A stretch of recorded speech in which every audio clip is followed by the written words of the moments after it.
Okay, so welcome to the information session about the online certificate in professional translation and interpreting offered by the University of Massachusetts Amherst. My name is Cristiano Mazzei. I am the program director. I am the person who exchanges emails with prospective students, with current students.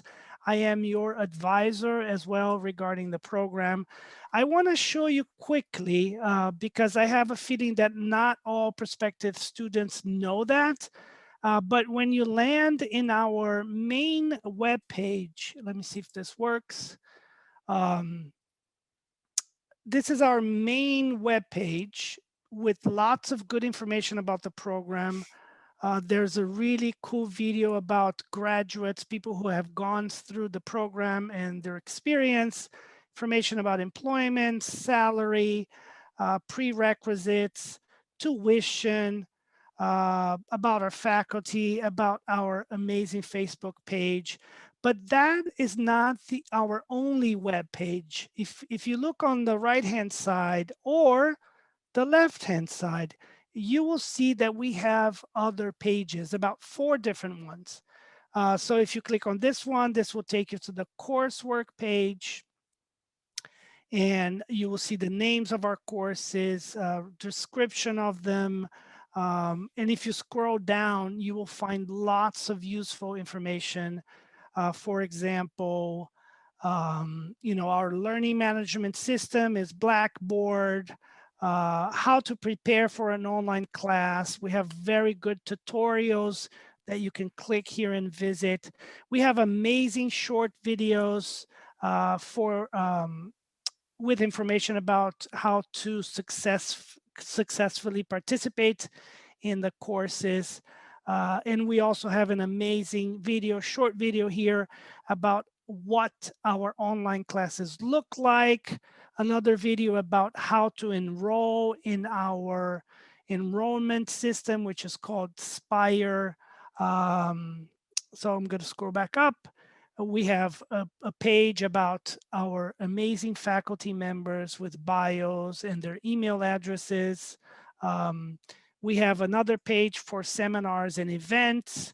I organize a webinar series on interpreting community and practice.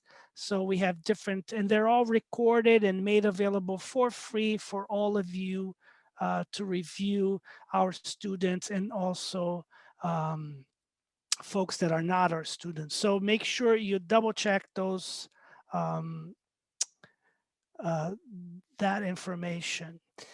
And okay, so I'm going back to my presentation. So I'm going to describe the program briefly. And again, if you have a question, please feel free to interrupt me. So this was designed as an undergraduate certificate. In the United States, undergraduate education is university education. Our courses are 400 level and 500 level courses. That means, just to have an idea, in the United States, an undergraduate degree has usually 4 years. So that's why you see in the first year, 100 level, 200 level, 300 level, and then in the 4th year, you have 400 level classes. And then we have 500 level classes, which are more graduate classes. So most of our classes are 500 level, and we have 2 or 3 that are 400 level. So a lot of people ask me, for example, oh, I already have a master's degree. Oh, I already have a PhD degree. Is an undergraduate certificate the right thing for me? And the answer is yes. Again, most of our courses are 500 level. They're very high level university courses. And we have an amazing mix of students. Our students either have a high school diploma or a bachelor's degree or a master's or a PhD. So our prerequisite, because it's undergraduate, is a high school diploma and high language proficiency. It was designed as undergrad undergraduate as well, so that we could make the program accessible to people who only have a high school diploma, and that includes a lot of immigrants who live in the United States, for example, and have immigrated here, only have a high school diploma, but have an amazing high proficiency in a language other than English. And the demand for translation and interpreting is very high in community settings, for example. Our courses are multilingual, which means your classmates will be working with different languages. We believe that this mix is beneficial to students because students will learn how, different strategies from different students on how to translate certain terms and expressions. And they will have different perspectives and views of what translation and interpreting are. We do hire language reviewers that are external. They're not, they don't work at the university. I hire them as independent contractors, and they are usually professional translators and interpreters in the language pair of our students. For example, if your language other than English is Russian, your language pair will be English and Russian. So we hire a professional Russian translator and interpreter, or a professor of Russian who understands translation and interpreting to provide specific feedback in your translation and interpreting assignments.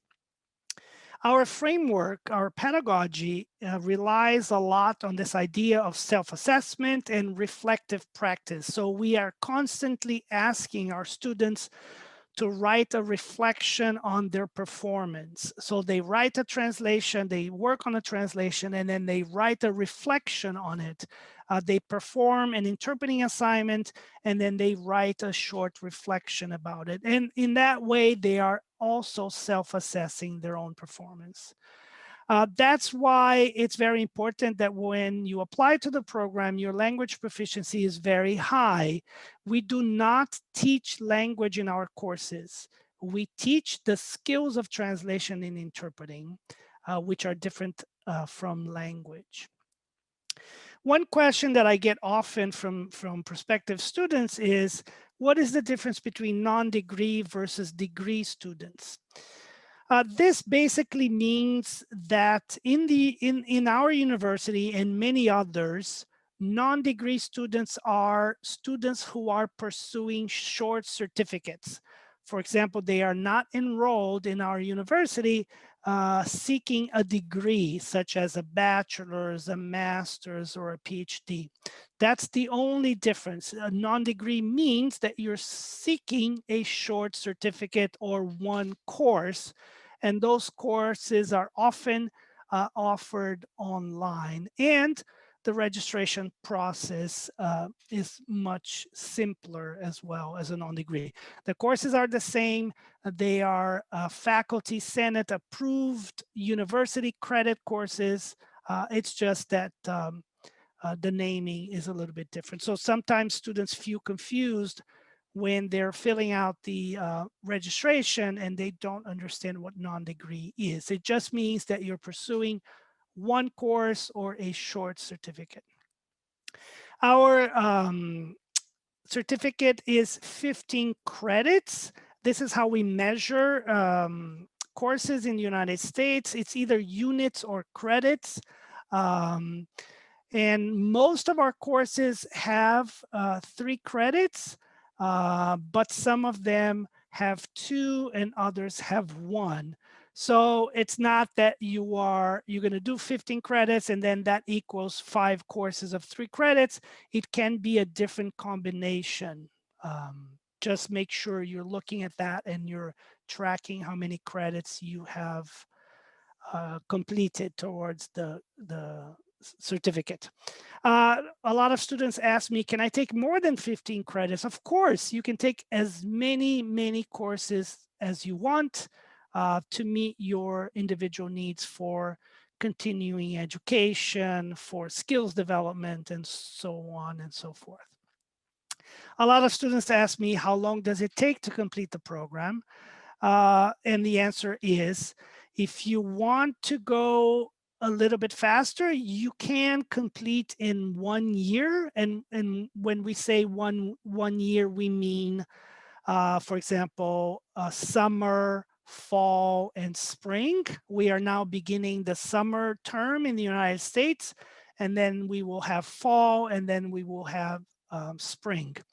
We usually recommend students to take a maximum of 2 courses per semester. Our courses are extremely demanding.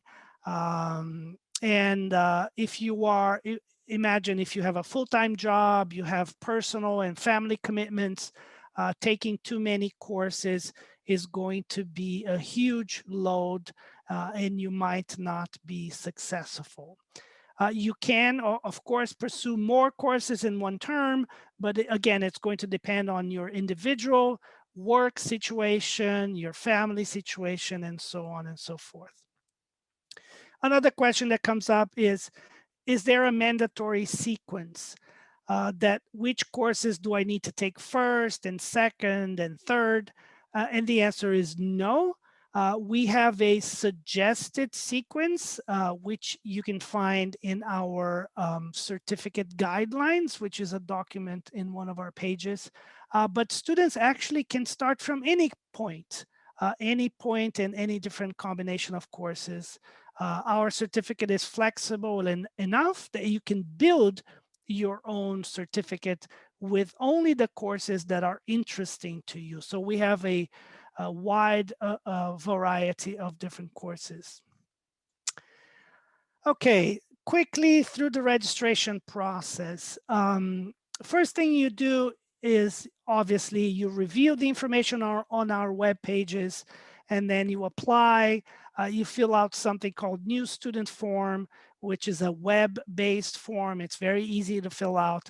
That form is going to come automatically to me, the program director. I am going to review your form.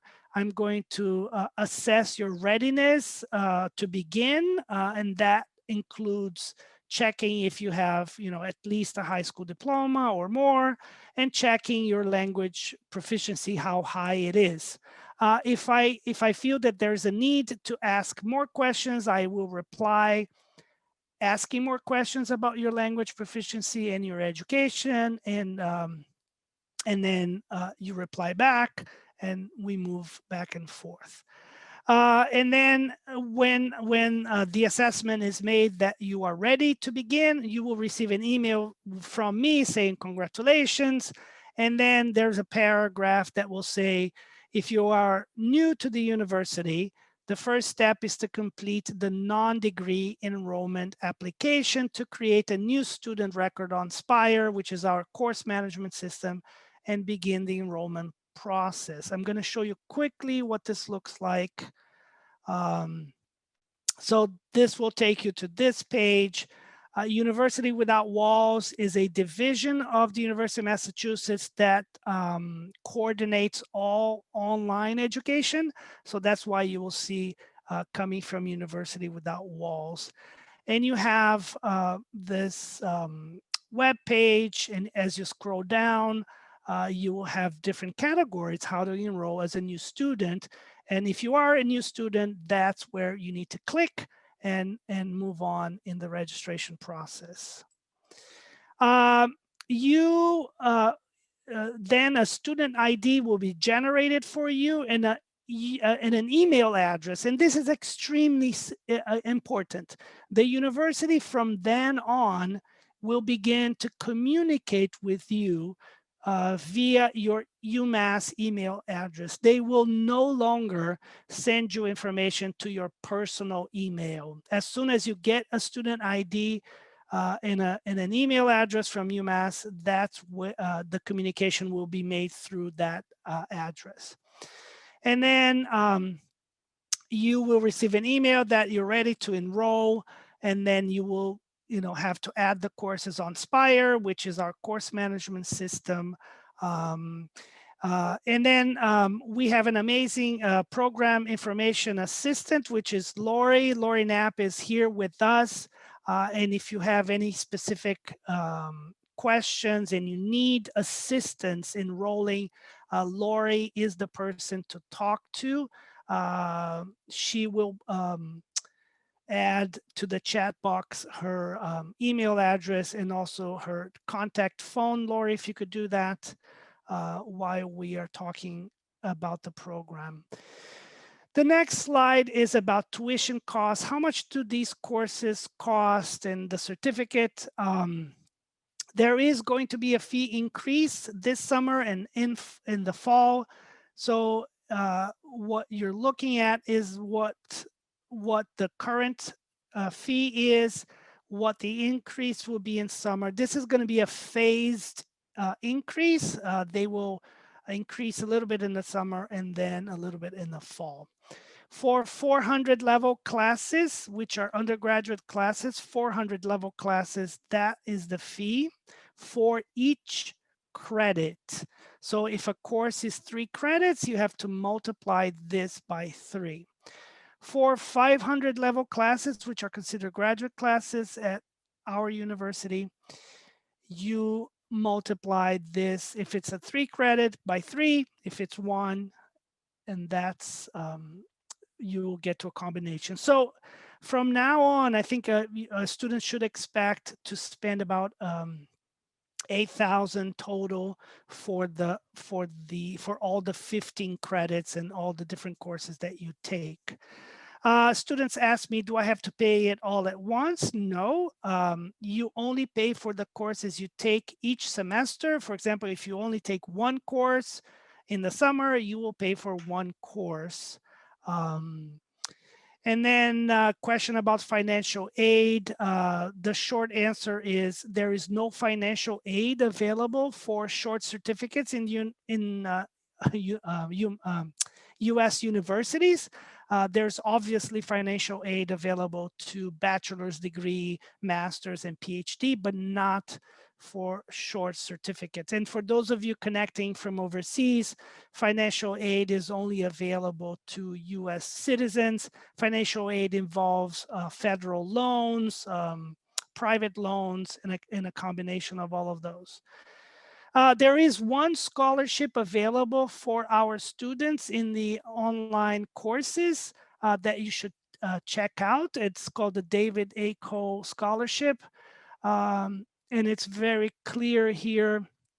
The purpose of this scholarship is to assist those students who are enrolled or wish to enroll in a program through the University Without Walls, which might result in a career change. So you have to apply for the scholarship if you're interested, and you have to look at the deadlines and all of that good stuff. In terms of payment, students, after they enroll, they will receive a bill. I think there's going to be a notification via email, but your bill is available to you on your Spire account. You can either pay that in full or you can pay it in installments. There is a payment system called UPay offered through the Office of the Bursar, which allows students to pay a certain amount every month. This system is not available in the summer, but we know that summer courses, if you want to pay a certain amount every month, you can do that, but there is a deadline. Lori, can you step in and remind me what the deadline is for summer courses payment? Sorry about that. Paid in full by August 10th. So by August 10th, you need to have paid it in full. So which means if you start May 17, you will receive a bill in a couple of weeks, and then you can start paying a little bit until August 10th. You need to have paid it in full so that you do not incur interest and other penalties. But all questions regarding payment should always be directed to the Office of the Bursar. They are the folks. I know very little about how payment works. So I try to get as much information as I can, and so does Lori. But you guys should always contact the UMass Office of the Bursar for more information. The other, sorry about that. Yep. The other slide that I have is to talk a little bit about the profession in general. For those of you who are new, translators and interpreters are mostly freelance professionals, independent contractors. There are a few staff positions. They are few, and they are mostly available in certain areas. But you're looking at a profession that is mostly freelance, and you build your own clientele, etc. We do offer a course. This is a one credit class called Career Development for Translators and Interpreters. It's going to be offered in the summer again, and you should take this class. You know, there are so many things that you will learn, including writing your resume, understanding the needs of the profession, how to become a successful freelance worker, etc., etc. One question that comes up sometimes is, do we offer internships? And the answer is no, because our certificate is online and it's available to students all over the world. It's very hard to establish internship agreements with everyone in every country. For example, this year we have students taking our classes from Japan, from China, from the Caribbean, from Africa, and from many parts of the world.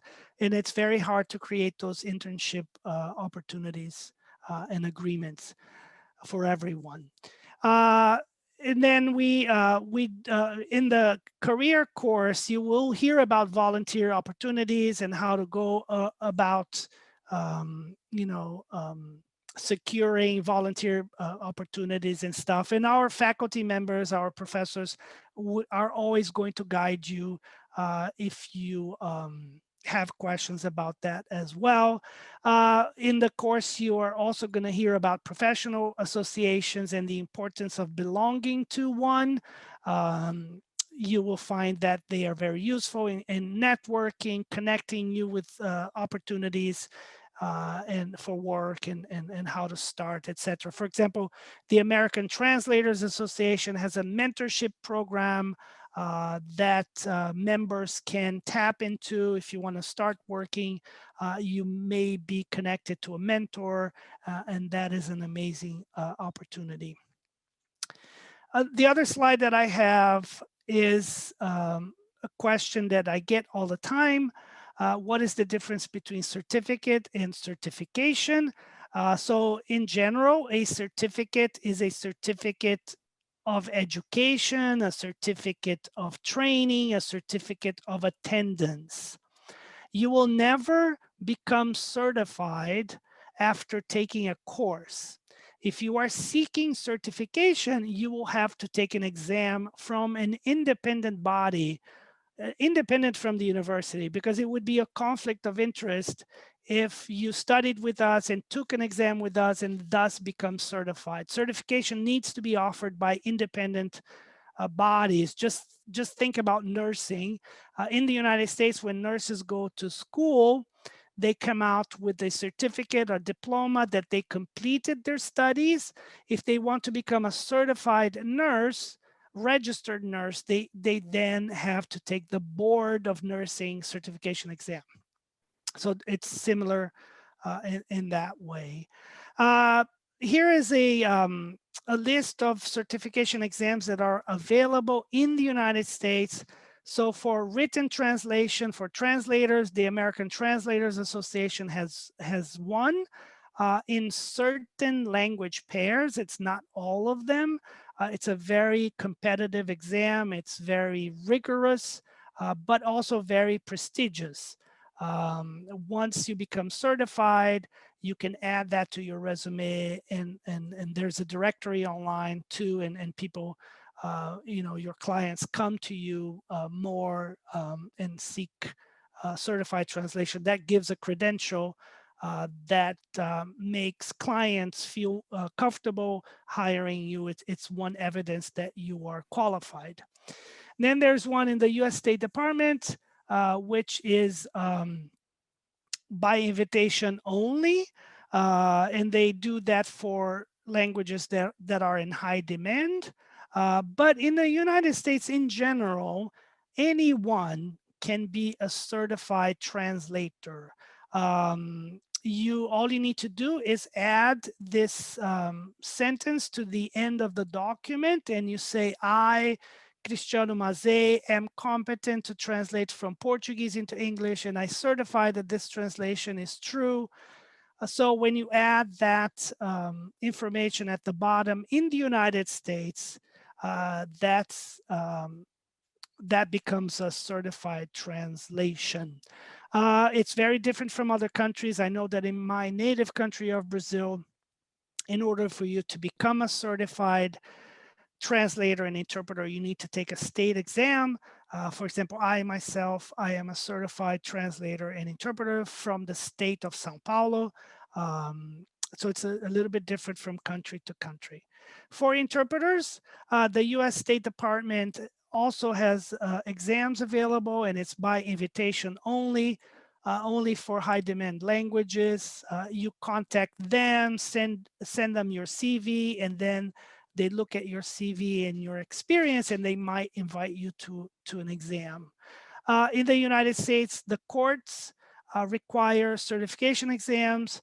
If they are for state courts, it's usually managed by the National Center for State Courts. Depending on which state you live in the United States, they will offer certification exams if they have a need. If they don't have a need, they won't offer an exam. So you need to check with your local court system, the trial courts, etc., and go check their interpreter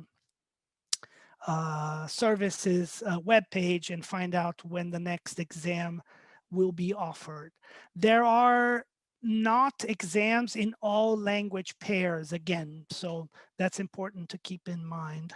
The federal courts also have a certification exam, but if I'm not mistaken, the only language pair available at the moment is Spanish and English. If the federal courts need a Portuguese interpreter certified, they will go to the state and request a state certified interpreter for the federal courts. In healthcare, again, the exam is available for certain languages. There are two organizations that offer the exam. One is called the National Council on Interpreters in Healthcare. The other one is called Certification Commission for Healthcare Interpreters.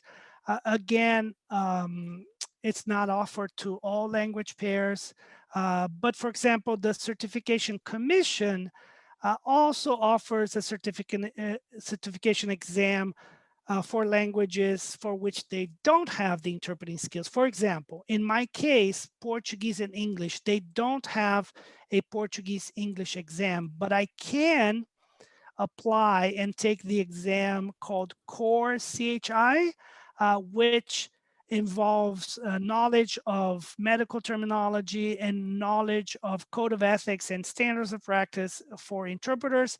If you pass that exam, you can call yourself a Core CHI certified interpreter. That's what I have in my resume. So I think, let me see, that's all I had to cover based on common questions that I have from students. Again, my name is Cristiano Mazzei. This is my email address. This is our webpage. Again, we have a very active Facebook page. Look us up, and all you need to do is like us, and you will receive information about jobs, about events, about meetings, about books published, and all sorts of good information. So I'm going to stop the presentation here, and I'm going to open up for questions and see if you guys have questions for me. Hello, everybody. So let me look at the chat box. If you have a question, you can open your mic and just ask me.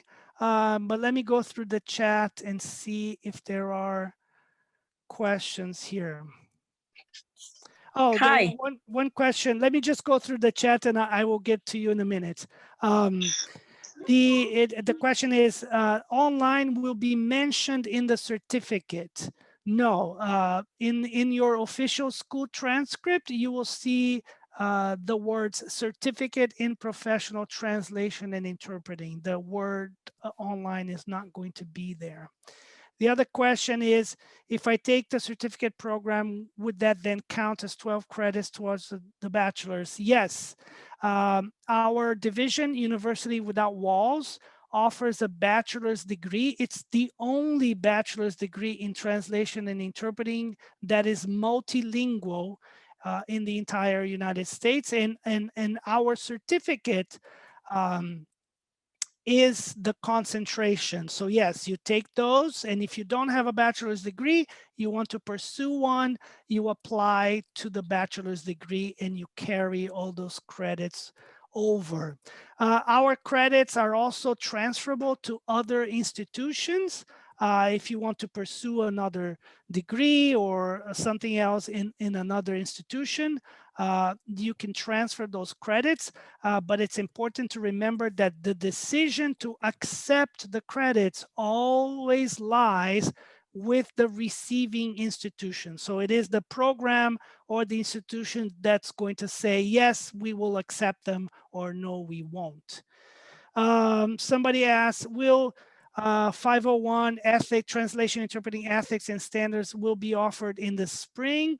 And the answer is yes. It's also going to be offered in the fall, fall 2021 and in the spring of 2022. The other question, are classes held live, online, or are they self-paced? Very good question. Our courses are asynchronous. So it means that there is no required synchronous online meeting. Students have to perform things during the week. There are deadlines to submit your assignments, but you can do it on Monday, Tuesday, Wednesday, Thursday. It doesn't really matter. You always need to remember to look at the deadline of when you need to submit those assignments. And if the professor decides to have an online meeting, they will do so, and it's not required that you attend. The professor will record that meeting and make it available to everyone, usually the following day. Will this recording be available? Yes, I will find a way to make this recording available. Somebody from an iPhone, I'm so sorry, iPhone. It would be nice to know your name. If you can type your name, I would appreciate it. Actually, we have 2 people connecting from iPhones. If you can change your name or tell me what your name is, that would be very nice. Lynn Nana, you already have a certificate in medical interpreter. Can I transfer it? If you have a certificate from a workshop, like a 60-hour workshop, there's one thing that we offer is a discount. It's not a transfer, but you get a discount of 60% from our introduction course called Fundamentals of Interpreting. There's a process to go through, but you can email me and I will respond to your question more. Excuse me, sir. Yes, hi. I got my certificate from Hunter College in New York, and it was the 48 hours in intensive program in medical interpreter. Yep. So yes, you are eligible for a discount, and you can send me an email and I will provide you with more information. It's a 60% discount on our introductory course. You will have to contact me and I can explain to you how the process works, but we usually ask students to take an exam to show us that they have the knowledge. So the knowledge that you acquired in the 48-hour intensive program, you need just to take an exam And if you pass, you are granted the discount. So we do honor your previous education in that way. Okay, thank you. You're welcome. There's a question about simultaneous interpreting is offered in the fall. It's not yet open for enrollment. I don't know, Lori, do you have a date when fall courses will open for enrollment for non-degree students? Yes, enrollment for fall begins on June 1st. And once that happens, you can go ahead and start signing up for the fall session. I put that in chat as well, so. Okay, so again, June 1st is when fall courses will open for enrollment. The other question here is, where do we log in for the classes? Remember, our learning management system is called Blackboard. Let me show you here. I'm going to share my screen quickly.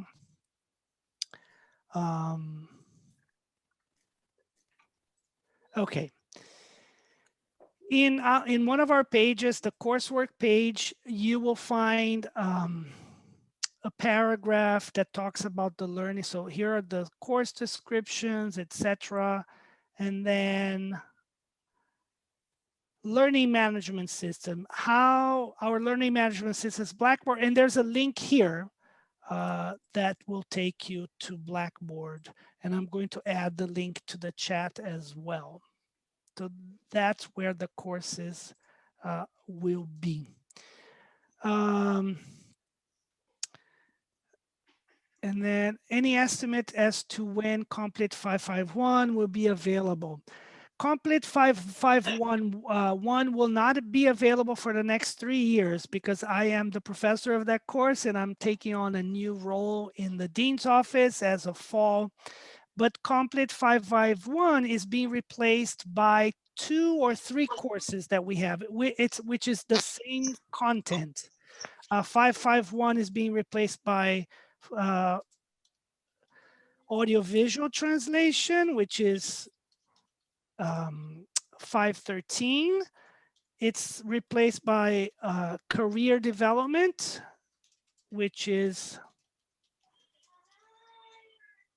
career development, and it's also being replaced by CAT tools for translators, which is our new course being offered this summer. It's called CAT tools for translators. So audiovisual translation is 2 credits, career development is 1 credit, and CAT tools is 2 credits. The content of Complete 551 is inside all of those courses. So that is a solution for students who are looking for 551. Do we have any other questions? I'm so happy to see that a lot of you showed up. Sorry, Christina, I have a question. I had to step away. Sorry about that. I was typing, but I guess I couldn't catch up with you. You may have explained this before. This is Eric talking here about the how to transfer from the certificate program to a degree. How does that work? If you want to pursue a bachelor's degree with a concentration in translation and interpreting, you need to apply to our University Without Walls division. I am typing here and I'm going to put the link. Because it's a bachelor's degree, you need to observe, application deadlines and follow all the requirements, etc. So this is a link that I'm putting in the chat for the bachelor's degree with concentration in interpreting and translation. And the great thing about the bachelor's degree is that financial aid is available because it's a bachelor's degree. So if you don't have a bachelor's degree yet and you want to pursue one, and you can, have one in translation and interpreting. You can also double major. You can have concentration in translation and interpreting and criminal justice. So there's a lot of combinations that you can come up with, but you have to apply through them. I am the director of the online certificate, and the bachelor's degree is another division. They have advisors for you, someone who's going to help you plan your semesters, and you have to start the process there. I have a question. Yes. What is your name? Yes, I'm Lynn. Lynn, um, yes. Yes, I'm planning on to take summer classes. Will I have to take the exam for the discount before registering, or can I just go on and register for summer classes? You can go ahead and register for summer classes, but there's a lot of work that needs to happen in the back end to make the magic happen of this exam. So you need to contact me way before, because our courses begin May 17. And if you Correct. want to do that, we need to hurry to make it happen. And there's a lot of things, a lot of pieces that need to work. So you need to email me and say, Cristiano, I really want to do this, which means you are going to enroll in the course called Fundamentals, but you're not going to take the course. There's going to be an exam in there that you will take, and then I will grade the exam. And then if you pass, you're going to be given 3 credits, but only pay 40% of the class, not the entire cost. So those 3 credits then become college credits that you can apply towards the certificate. I don't know if you plan on taking other classes in the summer, or if you just want to do that in the summer and then start in the fall. So I don't know. I'm planning on to complete the whole I was planning on to take the 15 credits, and since there will be a discount, so Yep. So you could start by taking a course in the summer if you want. yeah. Look at our offerings, and you can do the exam in the fall, for example. It doesn't matter. Okay. Do it now or later, because I think it's a little bit too late for me to do the back end magic to make this exam appear in the university catalog. Okay. So But you have I'm to, gonna take. yeah, you have to apply first, and then we start the conversation about what it is that you need to do. Okay. Thank you. Because we haven't exchanged an email yet, right? Not yet. Not yet. Okay. So I'm putting in the chat box the connection to application, the link to the apply, the form. Excuse me, Cristiano. Yes. My name is Valentina. Hi. Hi. I have a question. Am I able to begin the whole course in August, or does it have to begin this summer? No, you can begin whenever you want. Our fall courses begin September 1st. So it's not August, it's September 1st. September 1st. Okay. Yep. Okay, perfect. Thank you so much. You are very, very welcome.